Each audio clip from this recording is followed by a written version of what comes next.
N'Golo Kanté a toujours mené une vie de simplicité, malgré la gloire et la réussite qu'il a atteintes. Même avec une fortune considérable et une carrière remplie de distinctions, il a su garder son caractère. Son sourire discret et son humilité le distinguaient du cliché du footballeur moderne. Ce jour-là, en se promenant dans son ancien quartier, il se sentit soudainement transporté dans le passé, revivant des souvenirs d'une enfance faite de rêves, de luttes et de liens indéfectibles. Les rues de Paris, où il avait grandi, dégageaient une odeur particulière, celle de la boulangerie qui faisait cuire des baguettes fraîches, mélangées à l'asphalte chaud d'après pluie. Le bruit des enfants jouant au football avec des ballons fatigués, les conversations des femmes sur les balcons et l'écho des klaxons formaient un décor qu'il portait en lui. Il se rappelait encore courir pieds nus sur ces trottoirs, jouant chaque match comme si c'était une finale de Coupe du Monde, nourrissant l'espoir d'un jour pouvoir améliorer la vie de sa famille. En passant devant un petit marché où sa mère allait acheter des fruits, il ressentit un pincement au cœur. Il se souvenait du vieux monsieur derrière le comptoir, toujours souriant, qu'il appelait « petit champion ». Maintenant, un jeune homme occupait la place de l'ancien propriétaire et Kanté comprit que le temps n'épargne personne. Cependant, rien ne pouvait l'empêcher de frémir en voyant ce qui allait se produire. À quelques pas de là, près d'un magasin abandonné, un homme était assis sur le trottoir, vêtu de haillons, l'air perdu. Il tenait un petit gobelet en plastique dans lequel résonnaient quelques pièces de monnaie. À chaque fois que quelqu'un passait et y mettait un peu d'argent, Kanté ressentait un frisson dans son dos. Quelque chose chez cet homme lui semblait curieusement familier. Son cœur s'emballa lorsqu'ils croisèrent les regards. Le choc fut immédiat. Même sous sa barbe mal entretenue et son visage marqué par les épreuves, il reconnaissait un visage qu'il ne pourrait jamais oublier. C'était Ibrahim. Ibrahim n'était pas un simple ami. C'était son meilleur ami d'enfance, celui avec qui il partageait son goûter quand il n'y avait pas assez à manger à la maison, son partenaire de jeu dans les rues, celui qui avait toujours rêvé qu'un jour, ils deviendraient tous deux des grands joueurs. Mais visiblement, la vie n'avait pas été clémente avec lui. Kanté s'arrêta net sur le trottoir, incapable de croire ce qu'il voyait. Comment était-ce possible? Comment ce garçon plein de rêves avait-il pu en arriver là? Ibrahim baissa un instant les yeux, comme s'il ressentait de la honte. Peut-être l'avait-il reconnu avant même qu'il ne dise un mot. Le cœur de Kanté se serra. Son ami d'enfance, celui avec qui il avait partagé tant de moments précieux, était là, mendié dans les rues de sa ville natale. Un tourbillon de pensées envahit l'esprit de Kanté. Cela faisait-il longtemps qu'Ibrahim vivait ainsi? Personne ne l'avait aidé? Et surtout, que pouvait-il faire à cet instant? Kanté n'avait jamais été du genre à hésiter quand il s'agissait de tendre la main. Sans réfléchir, il fit un pas vers lui. Ibrahim leva lentement les yeux. Ses prunelles, qui brillaient autrefois d'énergie et de jeunesse, semblaient désormais éteintes et fatiguées. « N'Golo » murmura-t-il, surpris et embarrassé en même temps. Ce moment fut si intense que le temps sembla suspendu. Kanté savait que cette rencontre n'était pas le fruit du hasard. Il se passait quelque chose de bien plus grand ici et maintenant, et il était clair qu'il devait agir. Le silence entre les deux amis était lourd, presque insupportable. Le regard d'Ibrahim était un mélange de surprise, de honte et de douleur. Il détourna les yeux comme s'il souhaitait disparaître. À cet instant, Kanté ressentit une immense pression dans sa poitrine. Le garçon avec qui il avait partagé tant de rêves et d'espoirs, celui qu'il appelait « frère » pendant leur jeu, était là, assis sur le sol, vêtu de vêtements abîmés, le poids du temps gravé sur son visage. Pendant quelques secondes, aucun mot ne fut prononcé. Seul le bruit des voitures et des sirènes remplissait l'espace entre eux. Kanté savait qu'il devait agir avec délicatesse. Il s'agenouilla devant Ibrahim, ignorant les regards curieux des passants. « Depuis combien de temps es-tu dans cette situation ?» demanda-t-il, sa voix empreinte de sincère inquiétude. Ibrahim poussa un long soupir, évitant de le regarder. Il jouait avec les pièces dans son gobelet, comme si c'était la seule chose qu'il lui restait. « Assez longtemps pour oublier ce que c'est d'être traité comme un être humain, » répondit-il, la voix rauque et éreintée. Ces mots frappèrent Kanté comme un coup de poing. L'idée que son ami ait pu se sentir invisible pendant si longtemps le dévastait. Comment cela a-t-il pu arriver?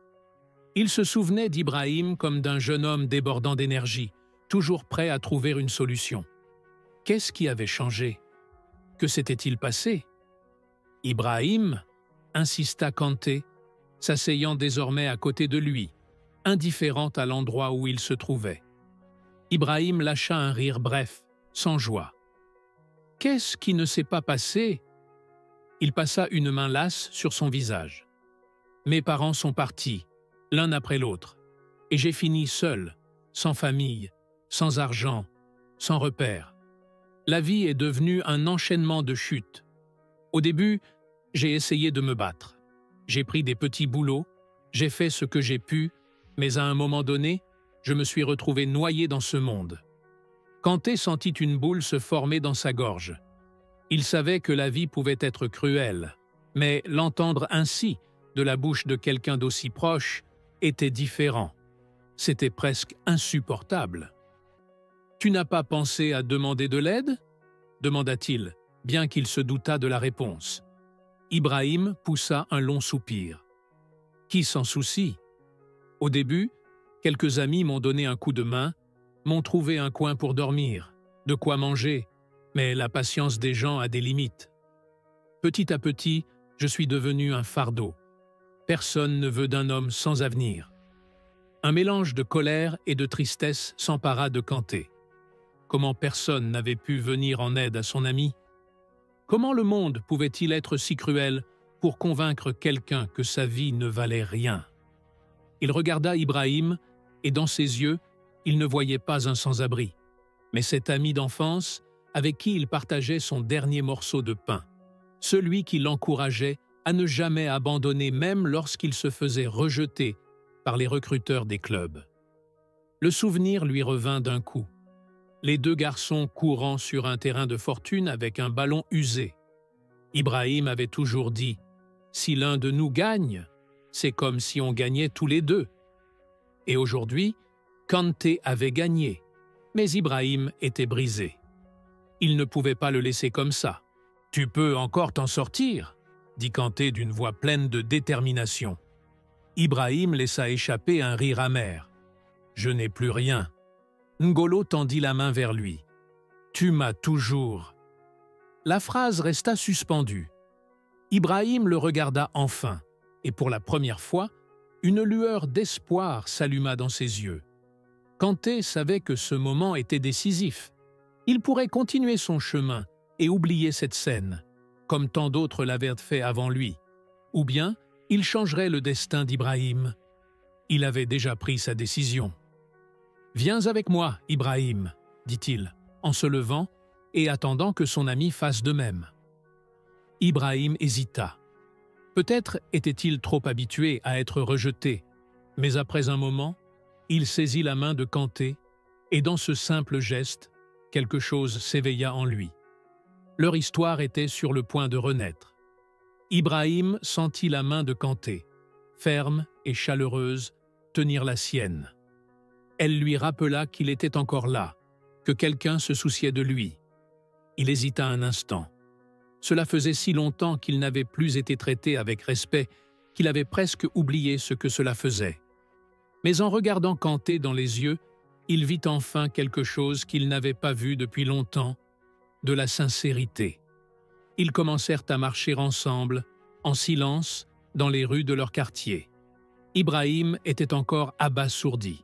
Il se demandait si cela était réel ou juste un rêve qui se dissiperait dès que Kanté partirait de sa vie. Mais le joueur ne semblait pas être de ceux qui disparaissent sans un mot. Kanté emmena Ibrahim dans un petit restaurant du coin, celui où ils avaient l'habitude de manger étant enfants. L'odeur de la nourriture chaude flottait dans l'air, et Ibrahim se rendit compte qu'il n'avait pas goûté à un vrai repas depuis longtemps. « Mange, frère !» dit Kanté en posant une assiette devant lui. Ibrahim hésita. Son orgueil l'empêchait d'accepter de l'aide si facilement. Mais la faim parla plus fort. Il prit la fourchette et porta la première bouchée à sa bouche. Le goût était simple, mais tellement réconfortant qu'il sentit ses yeux se remplir de larmes. « Je ne sais pas quoi dire », murmura-t-il en continuant de manger. Kanté lui sourit doucement. « Alors, ne dis rien. Mange. Juste. » Le silence entre eux n'était pas gênant. Il avait un sens profond. Ibrahim comprit que, malgré toutes ces années, malgré les chemins si différents qu'ils avaient pris, Kanté voyait toujours en lui le même ami d'enfance. Après le repas, Kanté brisa enfin le silence. « Je veux t'aider, Ibrahim, mais il faut que je sache si tu veux vraiment être aidé. » Ibrahim fixa le verre d'eau dans ses mains. Les paroles de Kanté l'atteignirent profondément. Il n'avait pas cru qu'on pouvait réellement l'aider depuis bien longtemps. Mais là, devant lui, il y avait l'homme qu'il avait toujours soutenu. Pour la première fois depuis longtemps, Ibrahim se rendit compte qu'il avait un choix. Le chemin à suivre ne serait pas facile, mais peut-être, tout comme dans leur enfance, ils pourraient se relever ensemble. Avant de partir, dites-nous d'où vous regardez cette vidéo dans les commentaires. Et si vous avez apprécié cette histoire, n'oubliez pas de vous abonner à la chaîne et d'activer la cloche pour ne rater aucune de nos prochaines vidéos. Nous publions 3 vidéos par jour à 12h et à 15h et à 19h tous les jours.